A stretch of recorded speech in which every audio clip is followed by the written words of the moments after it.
Good morning, this is the New York City Board of Standards and Appeals Public Review Session for June 26, 2017. We'll begin with special order calendar decision items. Item number 1, 58156BZ, 2401, 2411, 36th Avenue, Queens. Okay, the plans were revised as requested to show that barbed wire will be removed because there's construction work that has to be done on the site, so. Existing fence repaired and lighting to be pointed down. We had asked them also to provide a photo of the rear of the parking lot, and which they did, showing what they described as landscaping on the chain link fence. But those are actually weeds and things that are growing from the neighbor, so I'm not really sure how that's landscaping. And whether there's, because that is a residential property line at that back one side anyway. Whether we want to ask that they do some landscaping there, or, because it looks like the parking spaces could handle it in that side, maybe not the other side, but it doesn't matter because there's a parking lot next door. So, yeah. Okay. Do we want to reach out to the applicant? Yeah. Ask them to revise Yeah, the maybe plans? that's an expeditious way of doing it. Yeah, they could revise the plans and show some in-ground, yeah, They might be able to just do. some right, yeah, that's on true. the plan. So just show in-ground planting, Okay. right? And that will grow to a height that will create a buffer between them and the neighbor, so a minimum of 6 feet high buffer of planting. Okay. Continued hearing, item number 2, 24055BZ, 20722 Northern Boulevard, Queens. Okay, and they requested an adjournment. Item number 3, 94957BZ, 2100 Williams Bridge Avenue, the Bronx. Okay.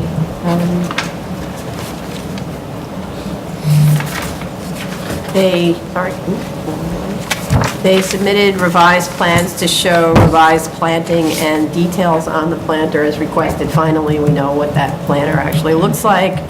Not sure that you're going to get a bush to grow to the size that they say, because the tree ball has to be the width of the tree. So it's going to stunt that, whatever the width of the planter is, but at least there seems like there's some soil in there to grow something.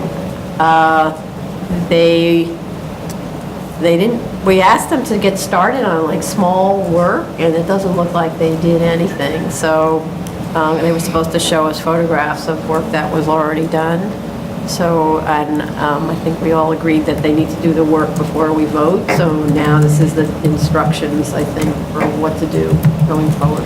Will it make sense for the project manager to reach out to the applicant and ask them to come prepared tomorrow to give us a timeline of when some of this work will get done? There's someone from the office here. Yeah. So, right. I think that would be helpful, because the next step, as we all agree, that the work has to be done before we approve. So tomorrow they should come prepared, identifying the timeline of the work. Right. Well, that would also be set up based on our next hearing schedule, because we hear it after normally we give about 3 months to do the work, especially when it's summertime, where there's no reason why you can't get it all done. It's not actually a very big list. Right. So, okay. You have that, Julie? Okay. Item number 4, 1994BZ, 3718 75th Street, Queens. They provided photos showing fencing repairs, repaving and striping, and lighting directed downward with the shielding. I thought that they responded to our comments. And the original approval had a list of conditions, which we would just maintain. Zurich. Go on. Item number 5, 5896BZ, 277 Park Avenue, Manhattan. I emailed you this morning a revised plan, although it's not signed and sealed. And did everybody see it? A site plan Did it tell us something that? and the zoning counts? So it just Was it signage Signage, calculations, yeah. I Signed and think? sealed? Okay. Yes, for the signage. Yeah, signage calcs. I don't know what the difference And was. signage counts. Okay, I don't know what the difference was, but it looks, the as of right for frontage is 200 square feet, and they were very far away from that before, well, somewhat far away from that before, so. So they did provide information about the fire alarm installation. We need fire department to okay this. Fire department? Yeah, I sent a letter. They have They have, approved it for Oh, the they do? basement to Yeah, the fire department, no 52nd letter of floor. I objection, I didn't- emailed, okay. we emailed it. Went to Because, the- okay, I didn't see that then. Okay. Plans were supposed to have been revised to state that a fire alarm system has been installed. Maybe that's what was submitted. Yeah, and the zoning counts, let me just. Because the prior set said shall be installed. We needed to have it say is installed, and they only submitted at the last submission before what was submitted this morning. This morning- Signage drawing. Right, this morning was the sign elevation for Lexington and the revised sign analysis. Okay, so we need the plan that says is installed on the fire alarm. Okay. Does in front of Lexington. And then, Used it on the Park Avenue. It's got the new building, right, isn't it? and they, and just a note that you really should always submit a complete set of plans, because then otherwise we have to collate it, and it's not guaranteed that the right plans go together. The statement of fact stated that the banners located inside the building are not signs for the zoning resolution. We won't opine on that, and we'll make a note in the resolution that BSA is not waiving signage requirements, so that at least if whatever the DOB thinks those banners are, that's their department. Okay. Item number 6, 4-98BZ, 12704 Guy Brewer Boulevard, Queens. We actually last heard this application 1 year ago. It was adjourned 4 times since then. Last year, the instruction was to do the agreed-upon site work and return with photos of it completed. When I compare the site plan that we reviewed a year ago, I don't see that the plantings shown in the photos provided match it. I'm wondering where all of those smaller plants are in the planting beds along the property lines. I only see images of wood chips or mulch. The site plan was also supposed to have been revised to show a compliant location for the trash enclosure. I don't know if they tried to do that. I note that the variance, the original variance, granted a waiver on trash enclosure location, but I think we maybe wanted them to move it closer to the middle of the site. And also to show signage calculations and correct the zoning reference to street trees. None of that was done. There's also in the photograph, there's this big white container labeled pods. In photo number 7, what is that? Needs to go. Anybody else? yeah, I have to say I was kind of frustrated with the submission that was provided, and there has been no improvement as far as you indicated from the drawings and from the plans that have been submitted. And also the photographs do not quite show the conditions of the open space that's behind the building along 128th Avenue. Based on the site visit that we had done earlier, it was in pretty poor condition, and there wasn't much vegetation. It was really a space that was gathering a lot of garbage. So I think that also needs to be provided, and we need to ensure that it has the required amount of planting as shown in the plans. And I also am concerned about the way the street tree along Baisley Boulevard has been done. You know, there's this one length of street tree with this green space or this landscape space with these 2 trees, which has mulch. That mulch is going to fly away over time, and it's going to become just another dirt, mud kind of space. I think instead of mulching it, put some grass or something that greens it, that prevents the soil from kind of degrading and it becoming, That's the street tree? The Isn't that a city parks street tree, department? yeah. no, but isn't that the requirement for them to maintain that? But mulch is generally how they maintain the street trees. Yeah, it's to get it, It just enriches the soil. yeah. Is it? Well, there were Yeah. some tree I thought pits there with was no tree tree and Yeah, just they were mulch. required to provide it. That was my understanding. What, to provide what, the street tree? Street or- trees. 2 more street trees. Yeah. Right, Trees yes, and- but They and didn't with put all the- the But you're treatments. saying there's a tree with mulch underneath it, or you're saying there's just mulch? There's a pit with no tree. Yeah, that's different. Oh, okay, because I thought you said And there's a just tree mulch. with mulch and it should have plantings and not mulch. So start over. Yeah, I'm talking about, so the first thing is that there are these existing tree pits with mulch, which has been provided by the applicant. But it's tree pits with a tree plus Yes. mulch? Okay, so underneath a tree, they often mulch it because you need that to feed the tree, to encourage moisture during the hot times. It's really good to have stuff there.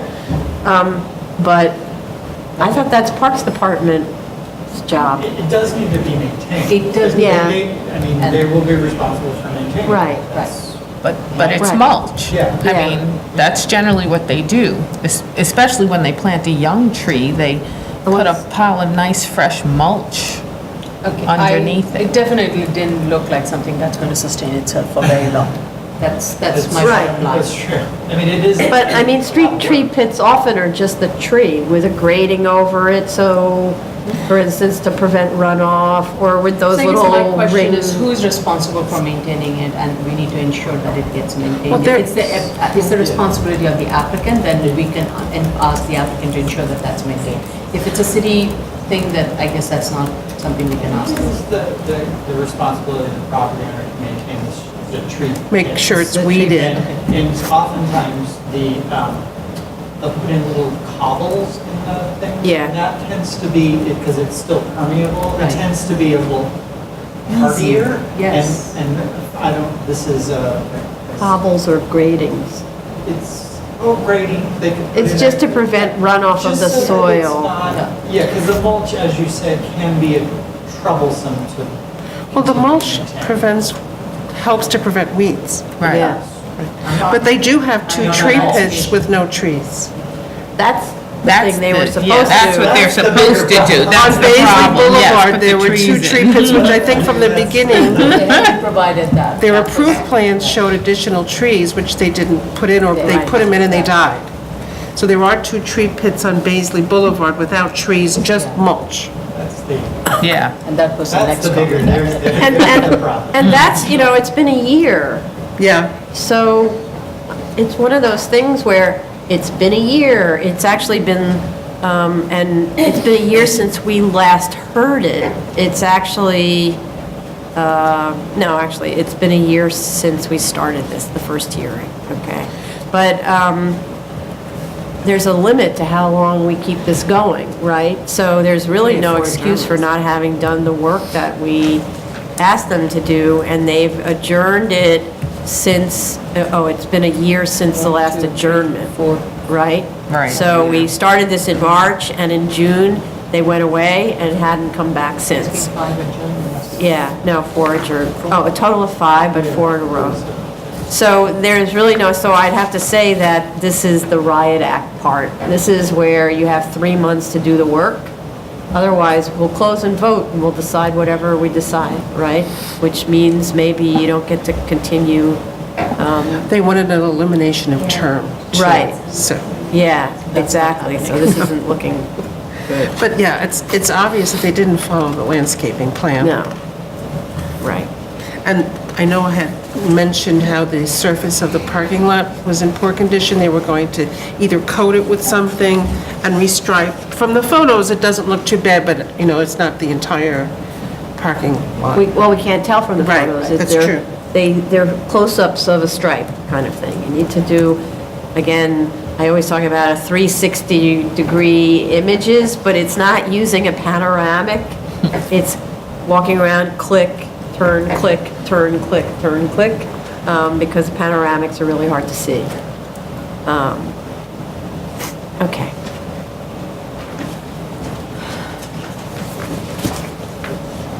Go. Item number 7, 214-00BZ, 2761 Plum, 2nd Street, Brooklyn. Okay, they requested an adjournment. Item number 8, 18202BZ, 2990 Victory Boulevard, Staten Island. Yeah, go Can ahead. I go back to the last one? The applicant had stated that the plan examiner had an appointment with Yeah. DOB and 6/8, so would it be possible for them to provide an update tomorrow as to the outcome of it? And Is that Guyber Boulevard or Plum 2nd? Sorry, for the plum. For Plum. For Yeah. Plum 2nd? Oh, okay, but that's asking for an adjournment. Yeah. They're asking for an adjournment because they won't have met with the planning, they'll have just met with the plan examiner. Yeah, I mean, if they're here already, Right, if They are could give here, us this, if they could right. just give an update. otherwise, An And we could update? also just add that to their submission Yeah. for the next time, too, Right, right? right, Either right. Tell us tomorrow, or Exactly. maybe put it. yeah, Do it, right, Sheldon's. Okay. Sheldon's office. Okay, so someone's from Sheldon's office this evening. yeah. Sorry, thank you. So 18202BZ, 2990 Victory Boulevard, Staten Island. They requested an adjournment also. Item number 9, 18005BZ, 1511 3rd Avenue. They've asked for an adjournment still. Yes, We'll see. yeah. They asked for an adjournment? June. Yeah, they're still trying to Work out something. work it out, yeah. Yeah.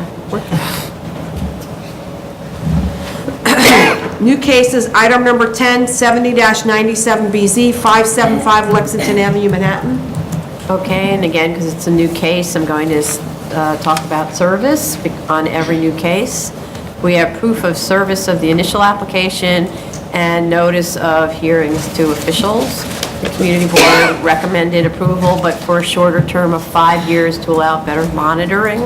We have fire department sign off with respect to the fire alarms and sprinklers, but there is an open egress violation that fire department wants corrected before we vote, having to do with the direction of the swing of the doors.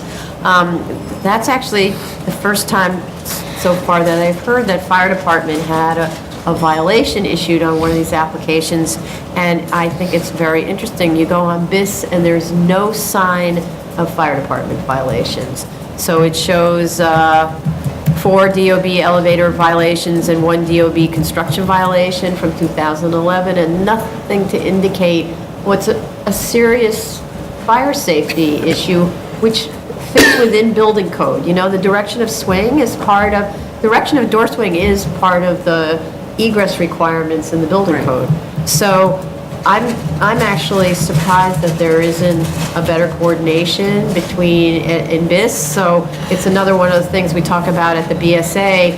We should have some kind of a link on BIS so that property owners or people interested in property are aware that it's a BSA affected site. There should also be a link to check fire department violations. Like same happens with HPD violations, right? You have to go specifically onto HPD's website to see if there are violations. And I think you shouldn't have to do that. You should have links. So anyway, that's something to talk about with DOB in general. Any comments, questions? No? Item number 11, 9897BZ, 270 8th Avenue, Manhattan. Okay, also a new application. We have proof of service of initial application to officials, but I didn't find in the file notice of hearing to officials. So either I didn't look in the right place, or you found notice of hearing specifically. Yeah. Make sure you see it. I don't know. We're actually having an internal discussion about how we label and where we put things for Yeah. the hearing, and, because now we're trying to make it clear. Yes, and it's not just how we label it and where we put it, but also how it's clear that the applicant sent the application. Like, how do you know it was the application that was sent with those return receipts? And how do you know that it was the notice of hearing sent with those return receipts? It's very hard to tell, so what I've been actually looking at is the dates, and if I don't see that the date is within Yeah. like 30 days kind of thing of the hearing, then, I believe this applicant will label he'll say hearing notice. Right, but I didn't find it on this one, and because Yeah. they're matching, Yeah. I was looking for the same thing, because it's the same applicant on the prior, and I did not find it. Okay. But so if we have it, That might Great. have been, that might have been because it's in different places, it's different files. and Yeah, but because it's a different project yeah. manager, so that kind of, we'll right, try to stay. but I tend to open all the files, looking for it, because I know sometimes it gets put into the letters. The service usually, but the hearing notice folder is just for the hearing notice and the services and the initial writing. It should be, but it often doesn't end What up that way. happens sometimes, Yeah, I mean, this is a general discussion, but sometimes what happens is if the project manager gave a set of comments prior to the can't- hearing, Yeah. then the response to Fred the read- comments and the hearing notice will come together and it'll just get dropped into. yeah, yeah, We know that. right.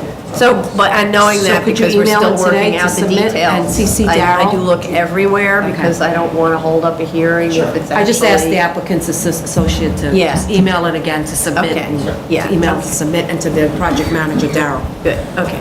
And so, Community Board 4 waived its right to hear the application, but did inspect the site and found it to be clean and well-run and has no records of complaints. The applicant provided a current public assembly permit. We do need fire department sign-off, I didn't see it. There are active DOB elevator and construction violations, which the applicant claims are unrelated to this PCE, but provides no backup for that. And since it's a two-story building with the PC on the second floor, you know, it's occupying more, 50% of the building, so how do you know it's not related? I did see some of it was about installing, some of the violations were about like installing dunnage on the roof for mechanical equipment, but is that mechanical equipment related to the PCE, or is it a building-wide system? Like that kind of stuff. Okay. Anybody? Yeah. There's a discrepancy in the square footage in between the resolution and the current application. Huh?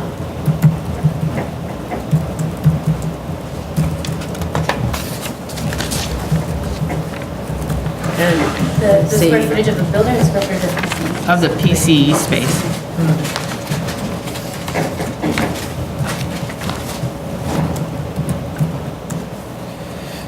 Okay, move on. Item number 12, 30201BZ, 2519, 2525 Preston Avenue, the Bronx. Okay, we have proof of service of initial application to officials and proof of notice of hearing to officials. We do need a community board recommendation, which I didn't find. I think that they had their very recently. Okay, No, they just opened over. Yeah. okay, Yeah. So it was yeah, very, very recently. right, Yeah, okay. Yeah, it was on my phone. I note this application is contingent on the building being constructed as income-restricted housing for which no parking is required. The statement of fact states the proposed will provide 65 parking spaces, but 67 were required by the terms of the variance. I don't understand how the number is reduced. Was that required parking? Like, how was that number determined back in the day? I think it was that they had to provide no less than 5 parking spaces. Yeah. No, but I think it was more like parking for, that's the way they used to talk about it, right? Yeah. Parking for more than 5 spaces was the way the variances used to read. I will say that we stamp plans that had wrong parking stalls on it. That had, sorry? No, that had wrong parking stalls on it. Historically, the plans never matched the actual resolution. Okay. Yeah. So the stamp plans that we stamped and approved did not match the resolution. Yeah, and this Okay. is an older Yeah. But did- 361 variance. But is it required parking for the commercial uses? Right, that's the question. In 361, was there parking required, and if so, how much? Right. Because this was off-site parking, or was this parking for the convenience and they somehow made a case for a variance? I think it was a variance to provide parking for the commercial, and I thought it Yeah. was required. Yeah, why would you? And so I was curious of what is in the Grand Concourse building now? Is it offices? Is it, you No, know, it's retail? stores. Stores. Okay. Retail, it's just Entirely? smaller stores. Yeah. So, And a PCE Yeah. Yeah. There's a Right. nice temperature. Yeah, Marshalls. and- there's a Marshall's. Children's place. But I Right, think so it's store. convenience though, right? Well, but no, but that's the point is, was it done as accessory parking as a convenience? Or was it pre-61 required parking, easy enough to actually figure that out?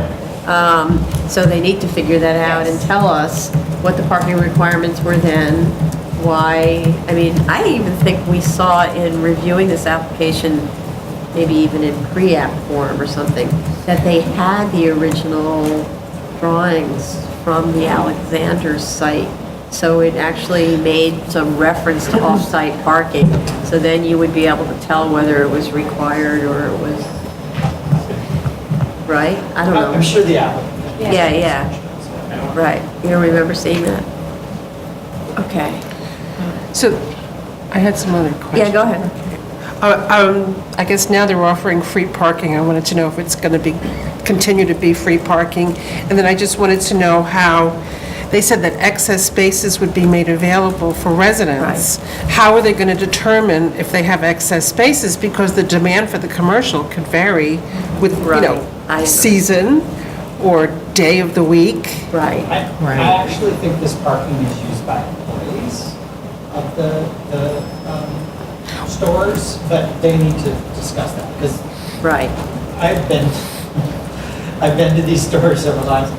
I don't know that anyone drives to these stores in terms of, like, people visiting the Right. stores. But It's- ditto for yeah. that, even Yeah, so, that like is a good sometimes question. staff uses it That's true. for, Yeah, and there's sometimes they very- won't. there's very- And when you talk about, because I had the same question, when you talk about having a residential building with accessory parking, and you're allowed to, in some cases, give that up to public parking effectively, you have to, it's because residents rent those spaces by the month. And so if nobody's renting it by the month, the empty space is now available for outsiders to use, I guess on a monthly basis, not as transient, I don't know. But the second a residential tenant says, I need a parking space, they give like 30 days notice, and in 30 days they get the parking space. But this is the opposite. This is the Right. opposite, and I don't see how you do it like that, Right. because an office, or let's say a retail use, is a much different type of user. You're bringing new staff in all the time, there's like lots of different needs, or maybe a salesperson comes in, who actually needs to park because they have all their wares in the back of the car, like that kind of thing, so I don't get how it becomes available to residents. Right, it also has hours, and residential parking generally does not have an hour limitation, because it's supposed to close at 10 PM and Oh, open right. again at 7. Yes.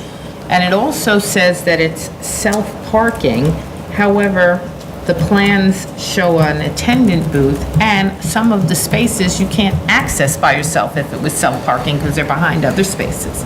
So they need The to tandem ones clarify you're that. talking about. I think in that, the applicant mentioned that that would be used by the employees, which again, It's still, not how would you do that? Same thing. Yeah. If it's tandem?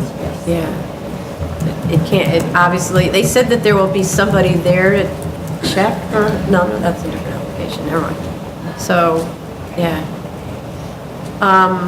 Then also, they should respond, I think, in more detail to the statement in the initial variance that was granted in 1948, that the site should not be developed with housing whose tenants would increase traffic congestion. They just need to expand on that, because the variance was quite specific in saying this should not be housing. So what's changed about the neighborhood? Why can't it be housing today when the initial variance essentially was founded on it not being able to be housing? Or maybe it's not in conflict because the housing's on top of the parking. I mean, I don't know, that's for the applicant to make sort of tie the bow on that. Also, I'd like to know why the rear portion of the parking area isn't covered. In terms of the adjacent property owners, the original application had fencing around and ideally it would have had landscaping around it. How are they protecting the adjacent property owners now from this part of the parking that's open? And they need to provide, for me to understand better what's going on, a section that cuts through the parking area. All the sections cut through the building, so you actually can't tell what goes on in the parking. And also, just a note that they requested the term be lifted because obviously it would be very permanent if there's parking in the building. Anybody else on this? Okay. Item number 13, 33605BZ, 495 Broadway, Manhattan. Okay, again, a new application. We have proof of service of the initial application and notice of hearing to officials. Community Board 2 recommended approval. I didn't see fire department sign off yet on this. I'd like to know what the occupancy of the rest of the building is because that would be relevant to how this PCE is affecting neighbors. They said it's adjacent to the Swiss Institute, but I noticed, which is a gallery, but I noticed that there's a staircase and a storage room or something in between the adjacency, so that ideally functions as an insulator. But I don't know what the tenants below are. And one reason I'm asking is because you can see there's a lot of weightlifting and stuff like that that goes on in there that could be vibration oriented or noisy because of sound systems or whatever. They have therapy rooms on the second floor, and I was wondering, is that massage or is that something else? And if massage, give licenses. And is it open? Yes. Okay, because I saw the sign. Yeah, the existing proposed plans still state that the fire alarm system will be installed. They don't state it has been installed. And they didn't give us any proof of what the fire safety measures in existence are. And I was wondering if they had LPC approval for the banner in the front of the building. Because they gave us a certificate of appropriateness, but I didn't see the sign on there. Yeah. Yeah, it wasn't clear. It seems like they were using a prior approval of LPC with regards to the sign-in and the banner that they will continue to use. That was approved for a previous use. I don't know the specifics, but the general rule is if you've gotten approval for a banner at a flagpole, then you can change the copy. LPC doesn't regulate the copy change. It's whether or not a banner, and then also the size of the banner. That's all that's restricted. But They couldn't get a new certificate of appropriateness. So that's why they couldn't, that's why they gave the old one, the original Because one. it was not required of the... They said it's not required. They said they reached out to LPC, so. To get a new one to get a reflect new the one. banner, to reflect what? No, it's for the interior modifications. I But didn't that see would the be a- banner on it. That's more like a minor work, or they determine that there isn't any work that's affecting the exterior in any way. I didn't see a reference to the banner in that. Okay, Maybe I missed it, but yeah. That's all that they had available and couldn't get anything else, as Okay. far as I know. Right. So the issue is, from our perspective, is the exterior of it. They're not going to be able to pull a permit or anything unless they have LPC sign off at DOB, so. Yeah, they told me they couldn't get a new one. And Yeah, they- well, and therefore DOB may not require it because the work isn't affected, isn't significant, I guess. or whatever. Yeah. Okay. Okay, appeals calendar, item number 14, 2016-4256A, 147 Stetcher Street, Staten Island. Okay. We've been in contact quite a lot with the Borough President's Office on actually all of these applications that have to do with building in the bed of streets or not having access to a street. So in the last communication from the Borough President's Office is that they're concerned about the maintenance of this portion of Stetcher. We already have a restrictive declaration that says that little portion will be maintained, but the Borough President raises another important fact, that if the front part of Stetcher is being maintained by the city, because there's a public school right there on it, et cetera. They, at the moment, don't have the right of access onto the private property that is sitting right in front, that's called Stetcher Street. So they asked for a public use declaration, which effectively grants the right to the city to enter onto private property. So, I mean, these are things that obviously are occurring that are difficulties for in Staten Island and probably in Queens, and so I think it's a fair request. We did ask for whether or not the borough president might have a model of what that looks like. Yeah, Bob Englert said he was looking for it, so, Right. if they could give it to us. We don't want I the didn't know if, applicant to invent something from scratch. Maybe there is something that just sort of I'll give him another exists. call today, because I Okay. know when he sent this last weekend, right? The 23rd. Okay, we also asked for proof that that section of Stetcher Street is actually owned by this applicant. They provided what they call a vesting document, which is impossible to read, and the summaries were so much summary that I actually couldn't follow what was going on. When you provide an illegible document, you get the title company to transcribe it so we can see what is in the text, not your interpretation of what's in the text. So we need it transcribed, and we need the meets and bounds of whatever that document is plotted on a map so we can follow along. And if there is a right to access over streets, what is the right of access to Stetcher that is not a street? Because that's what it looks like in that vesting document. It says, supposedly it says it has a right of access over streets, but Stetcher, at the time of the vesting document, wasn't a street. It was like a way, or I don't know what it was. I also don't see in that document a maintenance provision for Stetcher, because that's the other thing we were curious about. Like, is there a document that requires the property owners facing on Stetcher to maintain? Because at the moment, the city does it, but reluctantly. And at the last hearing, we also discussed the borough president's prior comments that included a recommendation that Stetcher extend the full frontage of the lot, which was not changed. So, and there's probably lots of good technical reasons why your street frontage has to be the full frontage of your lot. So that needs to be done. And they need to provide drainage drawings and calculations to demonstrate that the drainage will not exacerbate sensitive facilities. They did, that's included in the DEP submittal. Oh, it was? It Okay. wasn't, yeah. That's what I was just if you- going to say, did they submit the EP stuff, Right, right? they do the calculations of an assumed rainfall over the site, Oh, so- and show that Quite the dry understand. well can handle it, and they're gonna put in a sand column. Those calculations are in the DEP submittal. Okay, so we need to make sure that that the borough president has had a chance to look at that, because... Yeah, I resent it to Bob Englert this morning, because Okay. based on your comment to me this morning, yeah. Okay. Just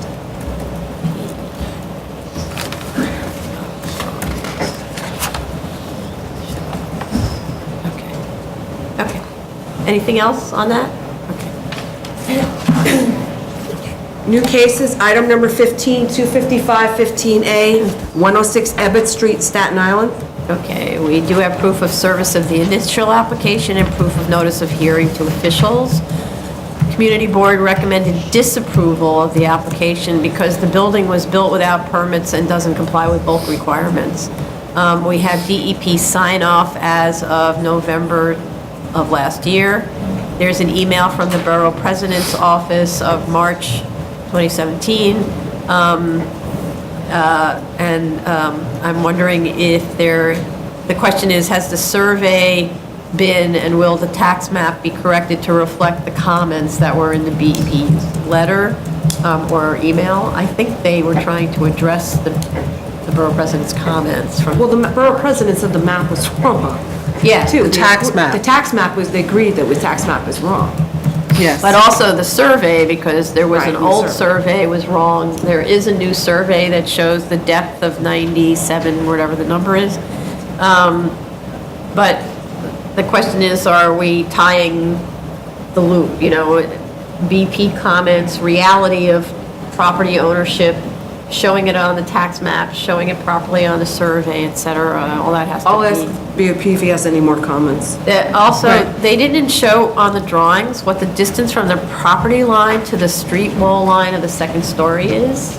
So I have no idea if it's set back, how far it's set back. You can tell that from the... Yes, there's so many submittals on this that I think in 2015, there were a set of plans submitted that one of the, it was requested that the DOB plans be submitted to us. So based on the new survey and the addition of that 17 to 18 feet in Ebbett Street to the site, the front yard measured from the property line on the first floor is about 6.7 feet. And that's a pre-existing non-compliance. And the second floor, according to the plans, is set back, and to me, the front yard on the second floor is about 16.4 feet from the property line. So in Staten Island, you're supposed to measure front yards from the street widening line, but if we decided to grant them a 72-01G, the non-compliance could remain, and the second floor is set back from the property line. So I think, there should be a complete zoning analysis, including the side yards and the front yard on Manila.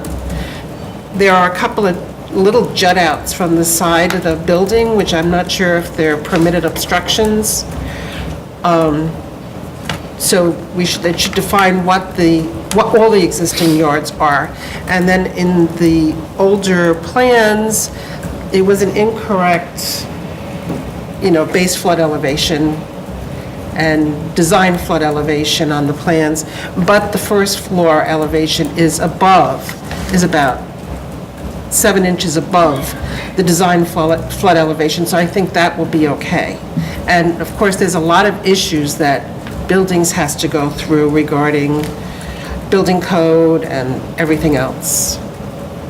Okay. But with this new survey and with the borough president basically agreeing that the tax map is wrong, that the tax map should include this front strip of the property, We were satisfied. yeah, I think some of the issues are resolved in terms of But the so, GCL 35 and the 7201G.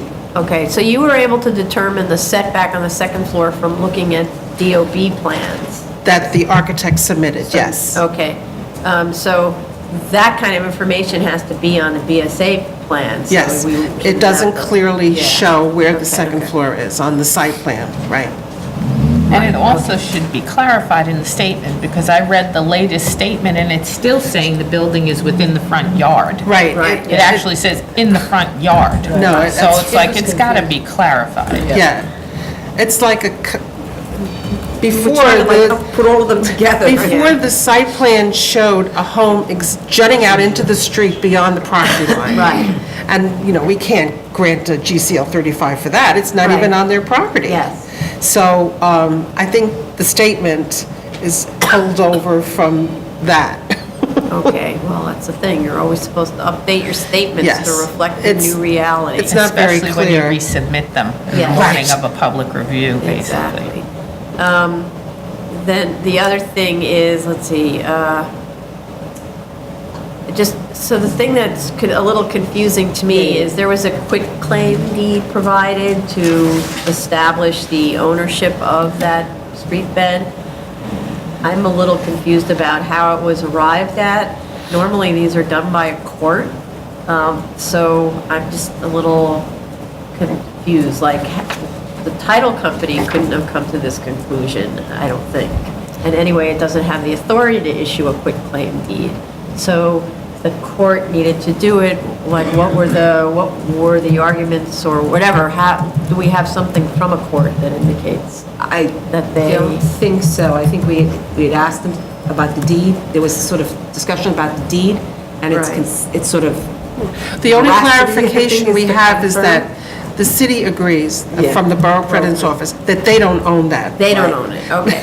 That's the So, city, so- but as we know from all those property association things, oftentimes the property owner doesn't own it, the association owns it, right? So in the end, when the developer vanishes into the ether, nobody's around to lay claim to that property. And so the reason that I'm concerned is they're relying on what is become boilerplate language in every form deed that says, together with all right, title, and interest in any streets and roads abutting. That's been for, I think that's handed down from the times of the English kings. In fact, I'm sure it is. So, and so the fact that it appeared in an old deed written by hand doesn't mean that they granted the title to the property. Otherwise, it would have shown on the meets and bounds description, right? So, I'm not the one who's deciding that. I just want to make sure that DOT and DOB are satisfied that this owner is in fact the owner based on that quitclaim deed, because we can't assume really anything. And I want to make sure it's all done on the up and up, et cetera. So maybe they'd get a DOT letter from council that says we're satisfied with your quitclaim, something like that. Well, the DOT approved the site plan a while ago, saying we don't own this. Okay, that's all they're saying, That's- we don't own it. That Right. doesn't mean you own it, we don't own it. And ditto for DOB, when they look at this, they have to be satisfied that that's a statement that the owner is now responsible for that extra, whatever many feet that is. Right? Right. 17 feet or something. 17 and Yeah. change, whatever, Right. yeah. Right, So, okay. there's some more work to do. And DEP didn't sign off yet. No, they wanted some more sewers shown on the map, which was submitted recently Oh. to DEP. They didn't sign off. I thought they, No, I don't have that. No, I don't- There's I a don't letter have it there either. that says they needed a revised survey, and Yeah, oh, I thought that was responded to. No? it was responded to, it just, I don't have a final letter from DEP. I'll double check, maybe I'm, I'll double check. I don't think so. and I think it would be helpful if the site plan or the survey or something, this property does not jut out into the physical street. Yeah, it looks The like it side- does. Right, the sidewalks all line up. Right, It's yeah. just that this one's closer to the sidewalk. You can drive around Staten Island and all of a sudden some houses jutting into the street. That's not the case here. Right. Yeah, so So- it's so weird that the plot plan makes it look like a total anomaly. Yeah. This would be a terrible idea. And then you look You're at gonna it hit a and say it house. doesn't look anything like the picture. Yeah. So, right, okay. So we really need it's a wider plot plan that includes street frontages of other buildings. Or at least the sidewalks on the other corner. Yeah, right. That it lines up.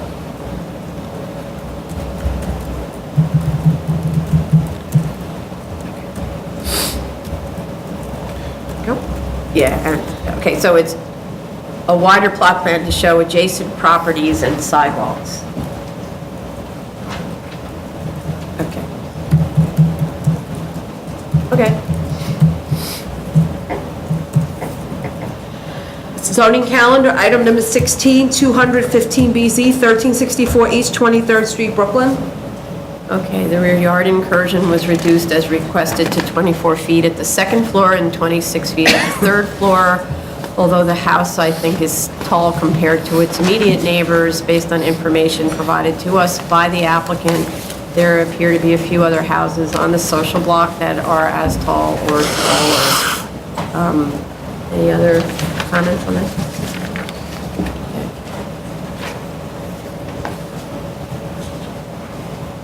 Good? Oh, Yeah. okay, sorry.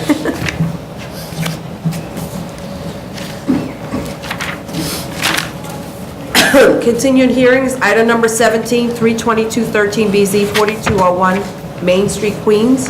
Okay, the applicant requested an adjournment, but after 11 hearings over more than 2 years, and only dribs and drabs of progress being made, I don't agree to adjourn this. I'd say if the applicant isn't prepared tomorrow with photos of a site that's in perfect condition, and all fines paid, which haven't been as of last week when I checked, we can close this and put it on for decision. They, of course, have a chance to, in between the close and the decision, to make good on everything. But how much time do you give a person? And this time, the owner, who has not been participating in any of these hearings and should have done, must come tomorrow. And otherwise, we can set it for earlier decision than we might have done.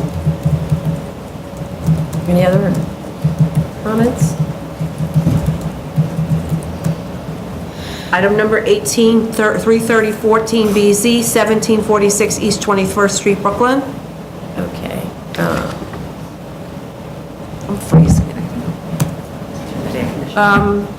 The rear yard incursion has been reduced to 25 feet at the second floor, and the roof line leans away from the rear at the attic. The statement of facts states that all floor space higher than 5 feet is included in floor area calcs. We don't have floor area diagrams that clarify that. The maneuverability to the parking space was improved somewhat by making a little kind of chamfer. The parkers will comment on whether they think they can get their car in there. Also, it's a little bit of something that we learned from a recent hearing, and I hate to import information from one application to another, but I can't ignore the fact that there are oddly shaped double-height spaces in the attic over the master bedroom, and the approach of some that we've learned is to take advantage of approvals where there are double-height spaces. So a condition in this resolution will be that it is a violation to fill in an area once the C of O is obtained, and doing so will void the special permit. So don't play around with creating future rooms mysteriously.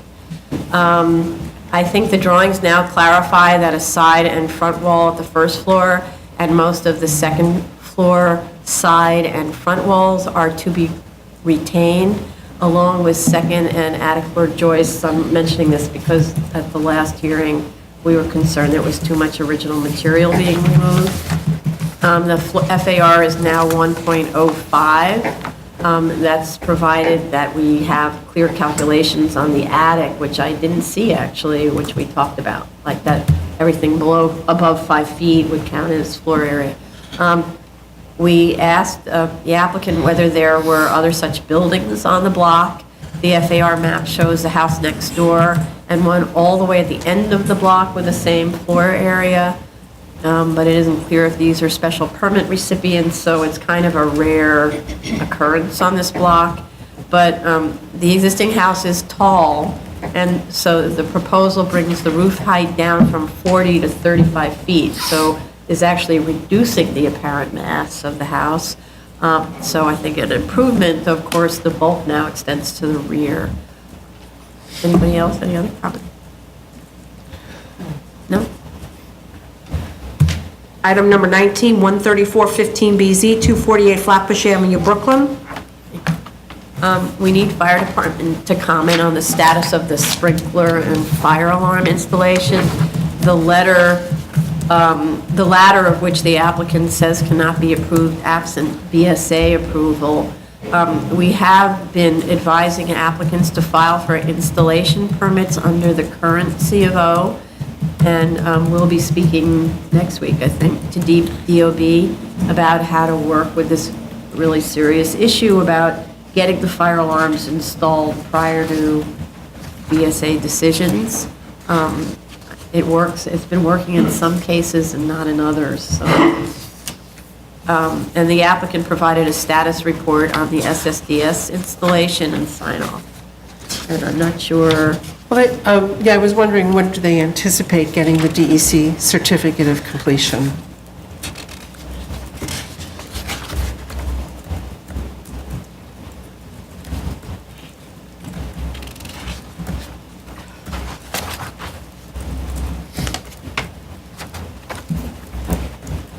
But well, we still have things to do, so. But in terms of the DEC certificate, do we wait for that? Or depends on how far out we go with this? Okay. Is that a little one?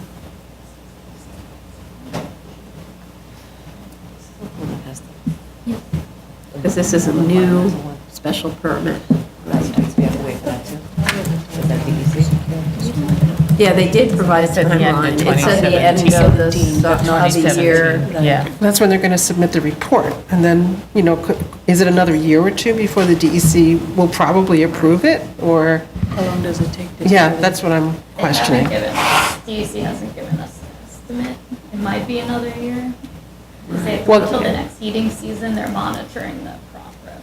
Oh, because they're not going to submit the report until November to the DEC. I mean, we have other cases where we don't wait, so. Yeah, and this is, because it's a PCE and it's a business, and they're probably gonna, It's a legalization. it's a legalization though, right? They have to register for all. Already gone. Yeah, it's already gone, so it doesn't in a certain way matter, but I don't really want the PCE to be operating for years without a permit, Yeah. you know? Yeah, so- yeah, exactly. So maybe what we could, I'm not sure, we should talk to DEC about this, but whether we make them come back, because that's a way of enforcing the DEC action.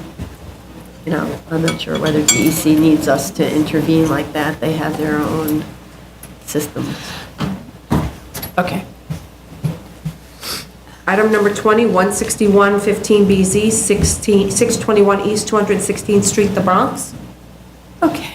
The plans have been revised. In comparing the as-of-right to the proposed, I don't see why there are fewer parking spaces in the as-of-right when the plans are identical.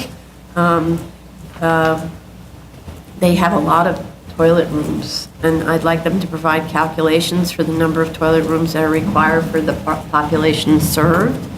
I think, which we talked about the last time, the second floor circulation and planning seems very efficient with too many separate toilet room areas that require too much circulation. As we mentioned at the last hearing, a more efficient layout would allow for side yard and a rear yard setback. I also don't understand the location of the elevator so far away from the lobby. It's assuming you only drive to the elevator, but that's actually not how it often works. You get dropped off if you're disabled and at the lobby area. So there's also this mysterious stairwell to nowhere next to the baptistry on the second floor, which has the effect of pulling the corridor up and preventing a side yard setback. It pulls it towards the side yard and then creates the need to put a corridor next to that and then the classrooms next to that, and creates on the side of this mysterious stairwell these very deep classrooms that are kind of atypically long. Also, with respect to the offices, I don't understand why office occupancy to house the 20 staff members can't be doubled up, or offices be open plan type to be more efficient. It's like every single person has a private office, even the secretary has a private office. I mean, normally you give the bigwigs a private office and everybody else is in some general open office plan, and that's taking up a lot of room, and if the offices were more carefully organized, you could, again, get some side yard. Also, I note there's a kitchen, so therefore that means there's going to be food, therefore there needs to be refrigerated trash storage. Also, I'm just in terms of how you reduce that second floor depth. I'm wondering why the baptistry is located on the second floor as opposed to the first floor. Normally, when you have water issues, you never put that on an upper floor because it's a source of leaks. You always keep it in the basement or on the first, at grade, so that the leaks don't destroy everything below. Or I've also seen where you enter maybe at the second floor and you descend down a flight of stairs that takes you ceremonially into the baptistry that's actually at the first floor. It's again a way of reducing the depth of that area on the second floor, and also allows the baptistry to be entered from maybe both levels, if that's relevant. The statement of fact states there is a congregation of 1,000. Have we established why there's a need then for 2 sanctuaries with capacity for 1,140 persons plus a multipurpose room for 437 persons? The program schedule chart shows actually that spaces are underutilized, where classrooms are not utilized at the 10:30 a.m. to 1:30 p.m. Sunday shift, while they are from the 8:30 a.m. to 10:30 shift, and that during the other times, the second floor sanctuary space isn't utilized. So this tells me that the multipurpose room has flexibility in terms of size, and that the classrooms perhaps should be designed with movable partitions to allow for different uses. Then the second floor again can be pulled back to allow for side and rear yard setbacks, so the building doesn't tower over the neighbors' yards to the side and rear. Also, what's the reason for the little box wings on the side of the third floor facing 206th Street that contain extra long offices and storage? I actually don't see how that's revealed from an architectural perspective, as on one side of the central frontispiece, the parapet rises at an angle above the two-story roof. So it's just an extra high parapet with nothing behind it. So I don't know why, if you want it to be symmetrical, you don't do the same on the other side. Why does it have to have? The design is as reflected, it's not, so, yeah. Yeah. It doesn't serve an architectural element, and furthermore, it just kind of makes the building much tighter to the abutting property. Yes. Which is what we don't have. Right, we're trying to reduce that, and you put a closet in that area, says you can't think of what to do with it, right? And that's what closets are. I mean, that incursion into that 11 Yeah. feet. Yes, storage very room. strange. Yeah. And a super long office where, you know, Right. the desks can't be very long, and everybody's sort of squeezing past each other. Yeah. Any others? I'm still looking at the chart, and you raised it. I'm still not sure why the multipurpose room has to be of that size. If one totals, as you said, the space on the ground floor, the congregation space on the ground floor, the sanctuary space on the second floor, and the multipurpose, one would get more than 1,600 patrons, and the proposal is not looking for that much of growth over that period of time. So I think there's room for adjustments in the multipurpose space. Also, the statement of fact did say that there were structural concerns why additional space could not be built over the second floor. It would be helpful if the statement of fact can further clarify that as to the nature of that structural difficulty. You're talking about over the second floor sanctuary. Over the second floor sanctuary space. It's just a clarification. I think it was a one-liner. It would be helpful if it can be just a little bit more beefed up and clarified. That would be helpful. The massing that was submitted in the original, I thought worked better than what has been submitted today, and definitely doesn't match with the rendering. So that needs to be looked into. I like the original one where the first, especially the frontage along, not the Bronx Boulevard, 216th Street. 216, was broken up into three distinct massing. And the massing that was close to the residential was at a lower height, and then the one in the middle was at a higher, and then the third one was also lower. This massing looks much more one contiguous wall, and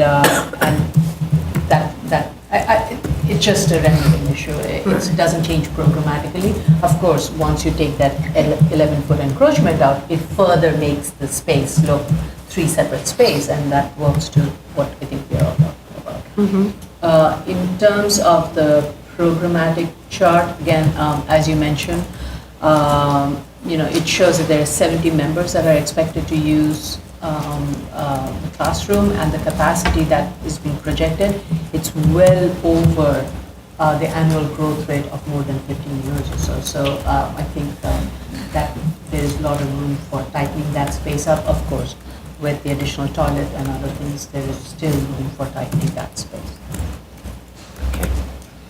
I had questions about the second floor multipurpose room, and they're basically echo what you say in terms of the additional capacity that they're predicting they're going to use it for, but that isn't there yet in terms of the overflow for the general econ service. And also, the only other thing they have in there is summer camp and administrative meetings, and the administrative meetings actually can occur in other areas, like the first floor congregation space, or second floor classrooms if they have movable walls. So I really think that that could actually be minimized in some way, shape, or form. And then I just had another question. If you have second floor classrooms that's supposed to be for the youth classes, religious classes, why are you holding your classes on Sundays in the first floor congregation space and not in the youth ministry. classrooms? Right, in the multipurpose room even. Well, it's saying here, like on Sunday from 10:30 to 1, the first floor congregation space is not like a full service. It's a children and youth ministry classes. And then during that time period, your classrooms are not used at all. So I'm just wondering then why not use them? Since Right. that's the whole purpose, is that you're Right, why going to would you use them put- for classes. Yeah. Otherwise, why have them? You know, the one time you use them, which is Sunday 8:30 to 10:30, you only have 70 young people. And if you could fit 390 in the first floor congregation space from 10:30 to 1, and it's not being used at all from 8:30 to 10:30, then why would you even have the classrooms be used at that time when there's only 70? So Right. it's like, it just leads me to think that you've got these big bloated spaces and you're putting people in there for short periods of time when you probably could condense them into other unused spaces. That's And basically also, my like, comment. if you wanted, I can understand if you want to have classrooms for 70 and the classrooms are too small to fit that, but that's why you have movable partitions. You can take it out and you can fit 60 people in one classroom or whatever, right? Which we see often, convention centers are done like that, a lot of schools are done with movable partitions, so. And then if they're really going to say that the summer camp needs to use these spaces, I think they need to flesh out the program. I know it's not in existence yet, at least it doesn't seem to be when you look at the color coding, but they need to tell us what they foresee this summer camp program being, so we could see is the space requested an overshoot or not? Right. And is there outdoor space or anything like that in the summer camp? I think there would be a little bit of play. They said they're gonna take them across the street to the park for outdoor space. Yeah, I don't have much to add, except that I think that there's a lesser variance scenario where you take the as-of-right plans and you increase them to provide, you know, a bit more classroom space and a slightly larger multipurpose room, because it seems to be hinging on that, Right. but not necessarily the size they're requesting. And I would still like to know what the depth of the yards adjacent to that rear lot line are, or the side lot line, actually. Because they don't show us adjacent conditions in terms of numbers.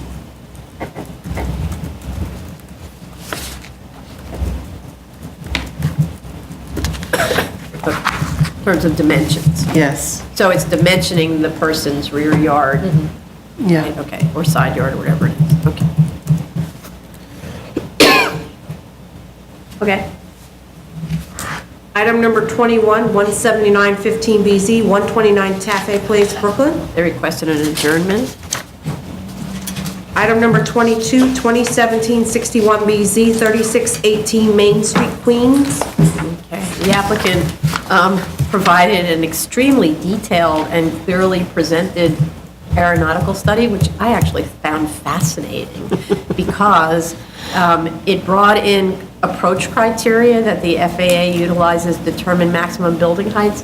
There are so many different kinds of criteria that we haven't even looked at on other applications. So this is really fascinating.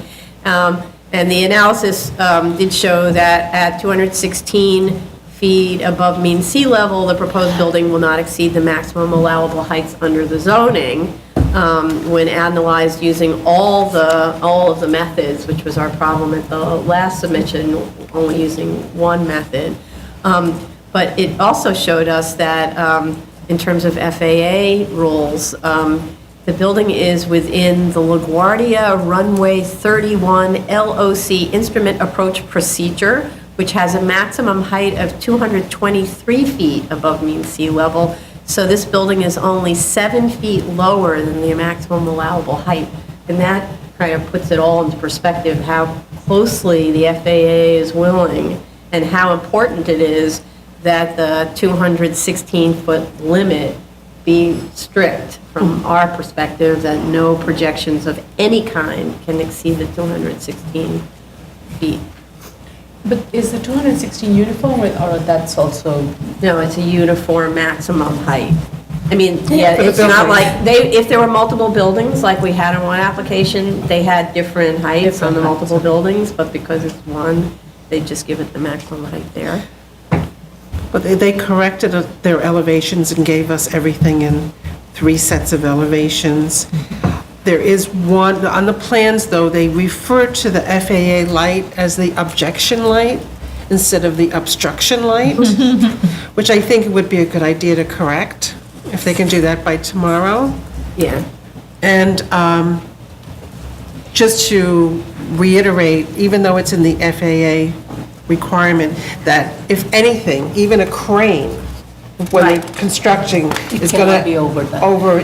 go over this elevation, FAA has to be notified and Yes. brought in. Right, right.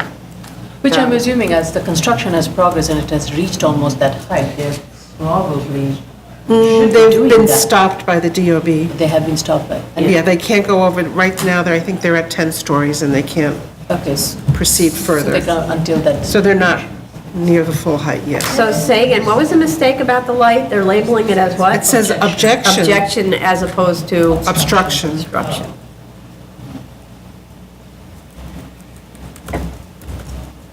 It's fixable between now. Yeah, totally. Okay, and then the note about cranes, no, that, crane, no equipment. It doesn't have to just be crane, no equipment. Right.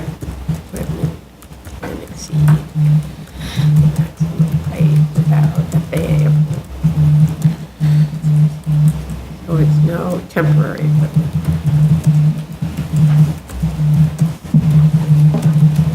Yeah, there were serious conditions. Yeah. Yeah, I mean, FAA said the same, but we should reiterate what they said. And also, we had our other, from last time, we said the FAA required red flashing warning lights to be utilized and maintained at all times. Okay. New cases, item number 1, 2016-4299BZ, 280 Richard Street, Brooklyn. And in terms of proof of service and so on, we have proof of service of the application to officials and proof of notice of hearing. Community Board 6 approves on condition with 4 opposed and 3 abstaining. And the conditions are that there be a protection/preservation of the cobblestone on Richard Street, that they provide binding agreements for off-site parking sources, and that 10% of the 10% of the parking be set aside as free. This is a waterfront project undergoing review by many different agencies. I'm not sure, I think we talked about this, that floodplain administrator should look at it and did, right?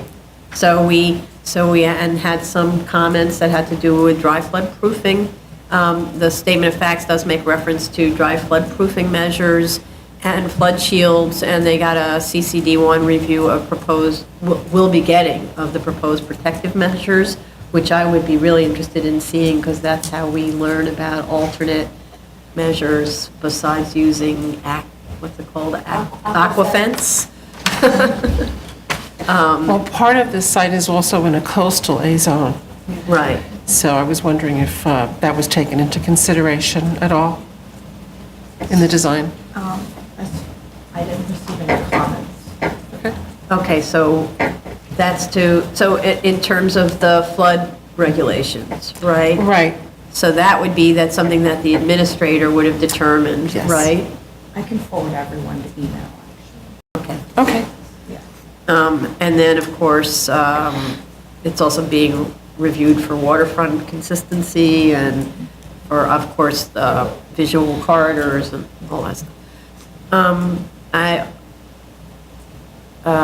In terms of the actual application, they talked about the loading zone not interfering with the parking, and I absolutely don't understand how that would work, because you can't tell every supplier to only show up between the hours of X and X, because New York just doesn't cooperate that way traffic-wise. So the idea that the trucks would only be coming at the times when cars are not coming, I find impossible to believe unless they can show us that that's like standard operation at, let's say, IKEA or something like that. So, because they're using the same entry point for loading and cars arriving at one half of the parking garage. With respect to auto share percentages on the parking study, I'm not actually sure that the Brooklyn Navy Yard is so comparable to this site in the sense that many, if not most, of the workers in the Brooklyn Navy Yard complex are in easy biking distance to the Navy Yard if they live in Williamsburg, Dumbo, Clinton Hill, Fort Greene, and even Greenpoint, because it's like a straight ride up Kent. And there's a shuttle, okay. So I'm actually not totally sure that that's the same tap, because then otherwise you're talking about an assumption that the workers in these offices will come from Gowanus and Cobble Hill. So, because it's far for the people who are living in those other places, right? So maybe there does, in order for this to be more believable, maybe they also need to talk about a shuttle to like really manage this the way the Brooklyn Navy Yard is managed. And I'm also wondering why they downgraded the amount of auto share compared to the Navy Yard, because they say that the Navy Yard has a subway half a mile and 1.5 miles away. But so the York Street station is a really easy walk to the Navy Yard. So, this is a mile away, right? So I'm not sure why they think it's a different Right, burden. I agree with you. I think they have the information for the census tract that's Red Hook, and it's 47% auto share. Why don't they just stick with that? Because I'm not convinced like you are, because Red Hook is really isolated, and even the statement that it's a 1 mile distance to that Smith Street station, I don't even know if that's as the crow flies, because just driving It's along, forever. it takes forever. Just Yeah, driving you takes give 15 up. minutes to Yeah. get there. So, yeah, I'm Yeah. not convinced by that at all. I think they should revise their numbers using the census, their Red Hook Right. census tract, that 47% auto share. Right, and in addition to which, I think many of the people will come from Red Hook. And so, I mean, in addition to the other places, and their driver types, they all think that way, and it's true. You almost give up. You end up getting on the bus because it's so far, the subway there. So, when the bus comes, by the way, because it's not a really regular bus. Right. So Could you you have walk some like water taxi 3/4 of in a there? mile, and then the bus comes. Is there a city bike by the train station? In Smith Probably. Street? Well, Yeah, they're Smith Street. expanding the city bike in Yeah. Red Hook, and eventually will be, but that's the point is, how many people bike, a lot of people, whatever. A lot of people take their own bikes, but it's making some assumptions in a neighborhood where many people have cars. The only thing I can say in their favor is that they are near a water taxi, Yes. which is coming from Wall Street. So Right. people who live in Manhattan can Sure. come by. Well, it's also, not Ferry. just that one, it's also the IKEA, which is a free, but if you, no, you don't have to shop, you just take the, yeah. To go out there, you don't have to. I guess you've done that. Yeah. But you're limited to IKEA hours, aren't you? Right, you're Yeah. limited to their hours, you're also limited to the capacity of the ferries, which we're learning are over capacity already. Is the city planning to expand the ferry service to that Red Hook area? It Yeah, did isn't it already. that new city ferry? Yeah, I believe that this is the one that overshot its, Capacity. yeah. Capacity. I believe it's one of, it's in the. They're renting new additional boats because they can't keep up with the demand. The person who did the parking and traffic, I assume he'll be there tomorrow and can, I'm sure, give you a lot of. Yeah, a lot of changes are lot of happening in talk, the area, and I think yeah. that would be very helpful to understand. That also can respond to some of the questions that maybe. And a trolley, possibly. Oh, that's Streetcar. Streetcar. Yeah, streetcar. Much further. Yeah. Let's talk about the city bike and the thing. That's In the very near far future. away, if. Also, with respect to local retail trip generation and that auto share, there's retail right next door where you could use the data from that, like how many people drive to IKEA. Because it's true that a lot of people who are going to IKEA are buying stuff that's big, but other people are getting deliveries, other people are just shopping because they don't know what they want, and then eventually they'll order it online or whatever. And we don't know that the retail in this location won't also be some kind of a large-scale retail, so big stuff to carry. So it seems that information about parking at IKEA would be useful. And Fairway, too. And Fairway, And yeah. Fairway, oh, and Fairway. I think, And Fairway. Better than the IKEA. 'cause- I think Fairway would Yeah, be yeah, better than IKEA. Yeah, the IKEA people, I mean, when I went there, I Yeah. drove, but I don't have a car, I don't drive And it would anywhere. be helpful to know the kind of local retail, mix of local retail that is being proposed. Is it going to be big box, destination? Well, that's what I mean, but you don't know, so, like at the moment, they may be planning on like a. Restaurants and things like that. Yeah. Well, that on was a some large question. scale. In their marketing material, they advertised a waterfront restaurant, Yeah. which I didn't think fit into the local retail or the office parking. So how are they providing parking for the restaurant? Right.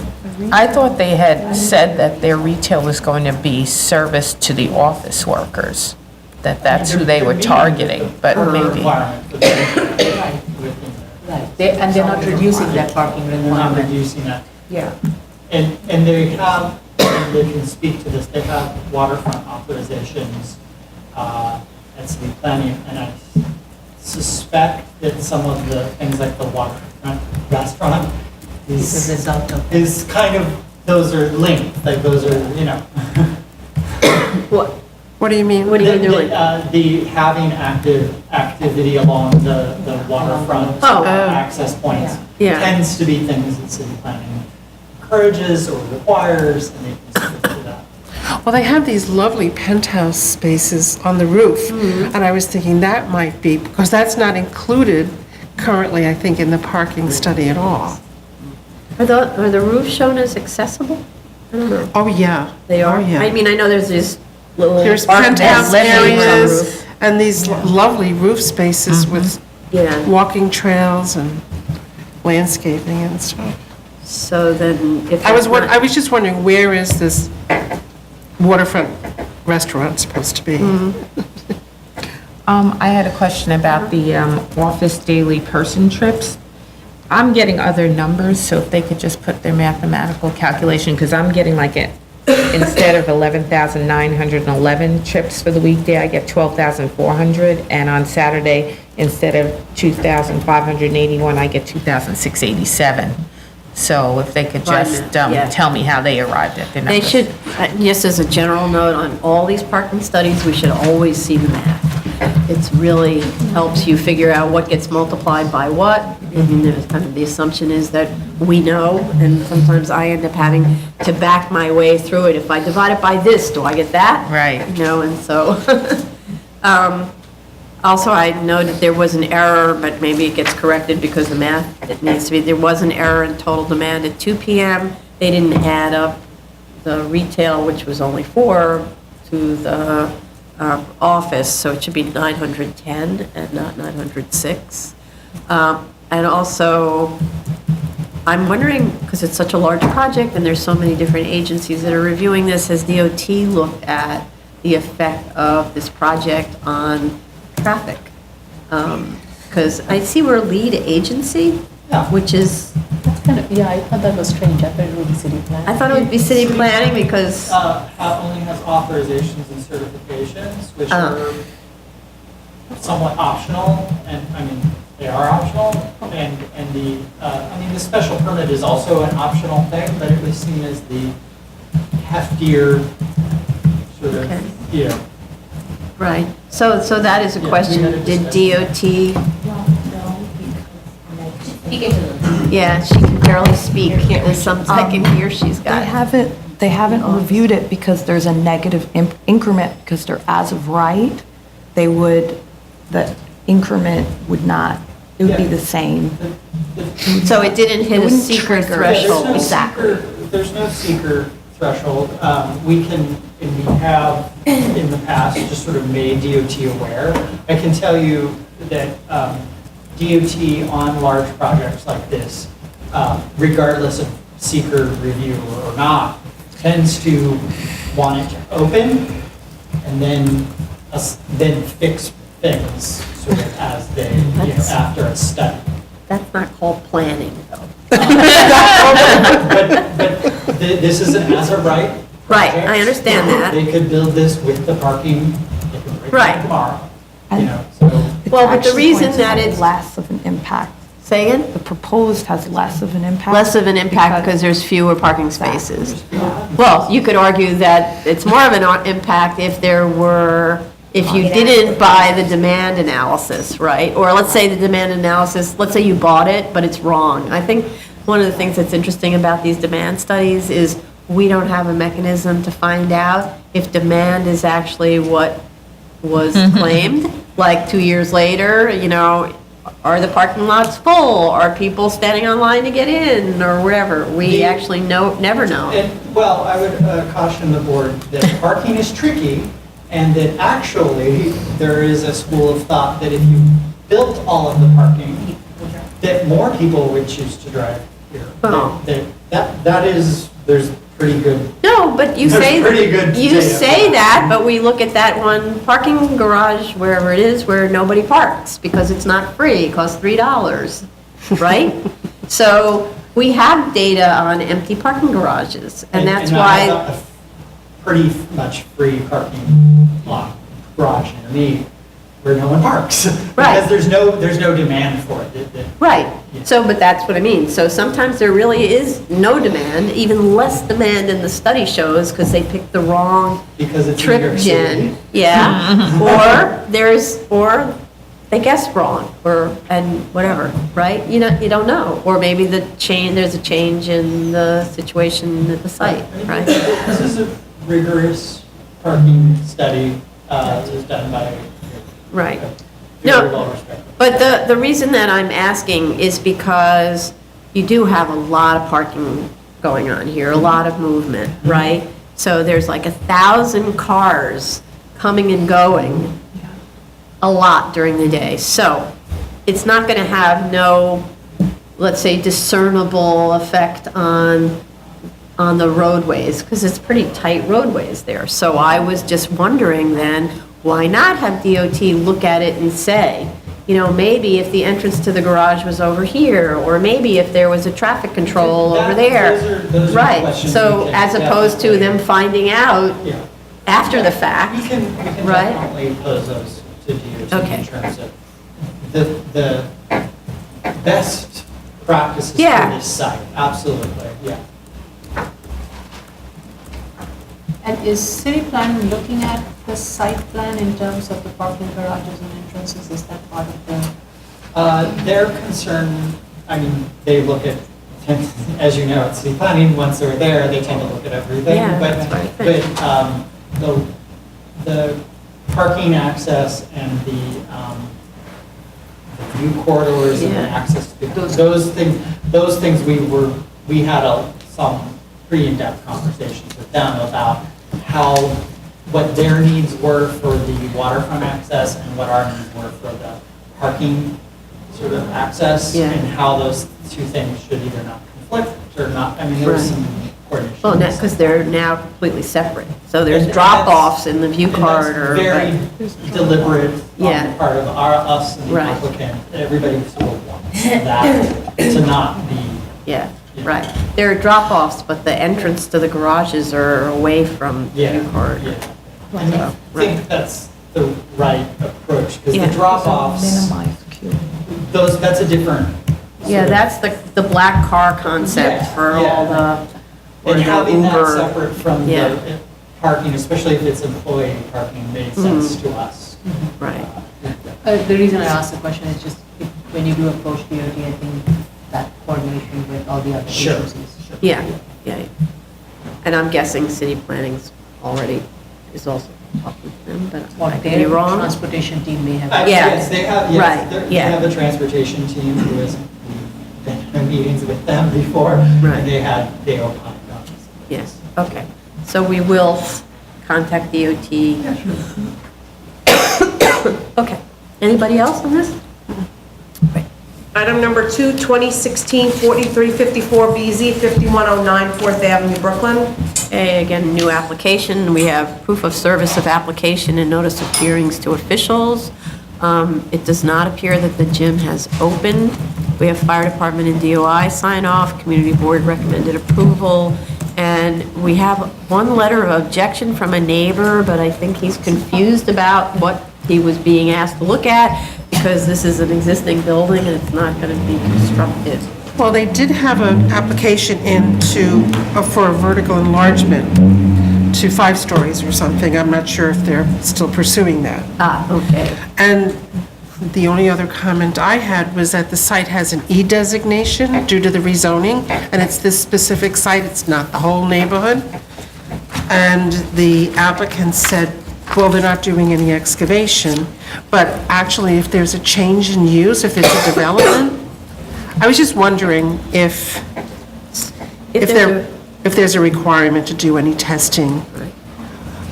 If there's a vertical enlargement, they're going to drop new columns, right? Well, I don't know if they are or not. I mean, there is one posted on Biz, but I'm not sure if they're pursuing it. Okay. Could be what? What? I was asking Tracy, because I feel like we talked about this, but she said it could be a different one, where we had a new designation on it. That happens every once in a while, the change of use. And sometimes it can trigger things, but I'm not sure about how. Because this one is for hazmat and air quality. Sure. It's not just hazmat, so it made me think that maybe, there was a prior cleaners. Right. So I'm just wondering if, the statement that they don't have to do anything because there's no excavation is correct. Right. I don't know. But not really, it wouldn't be related to the PCE, they're just going into the Well, the existing building. PCE is going to be on both. Floors. Right, so other than if they're maybe digging an elevator pit or something like that. No, it's a change of use. I mean, just like the one Right. we just saw on Flatbush, correct? Right, but it's a change in use, but why would there be soil disturbance if it's just an existing? No, there may building? not be soil disturbance, but there could be an air quality issue, Ah, okay, just as there was an air quality issue with the one on Flatbush. I'm just saying, the applicant was saying there's nothing that has to be done, and I'm not sure if that's correct. okay. All right, so we.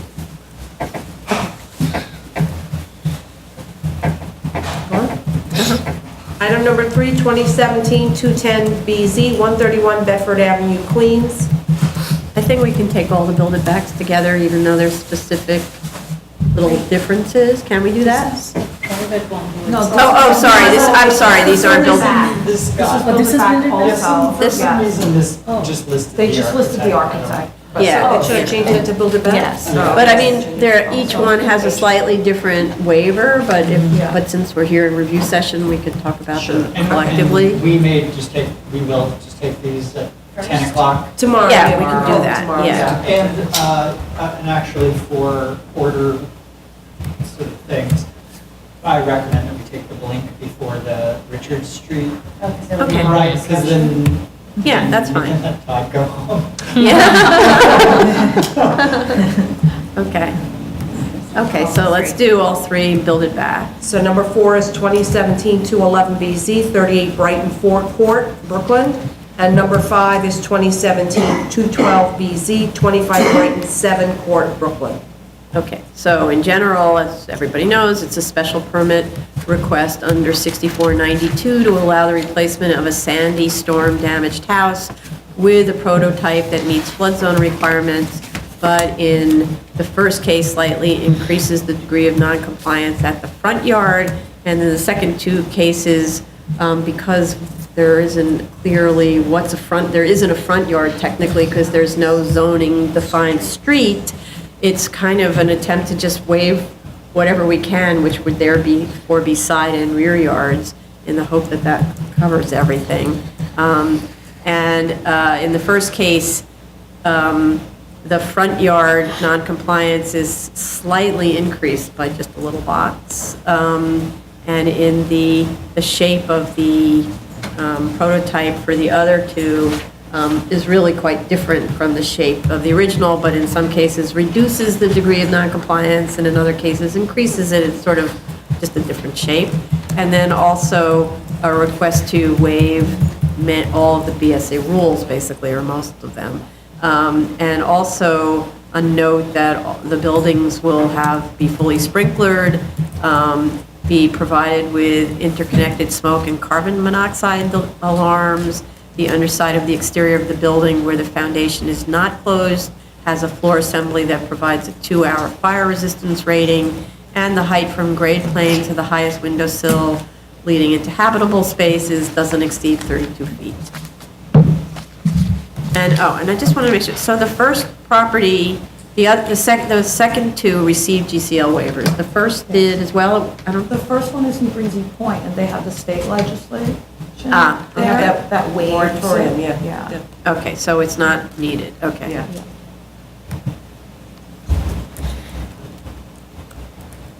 Okay? Uh-huh. All right. This concludes the public review session for June 26, 2017. Great, thank you.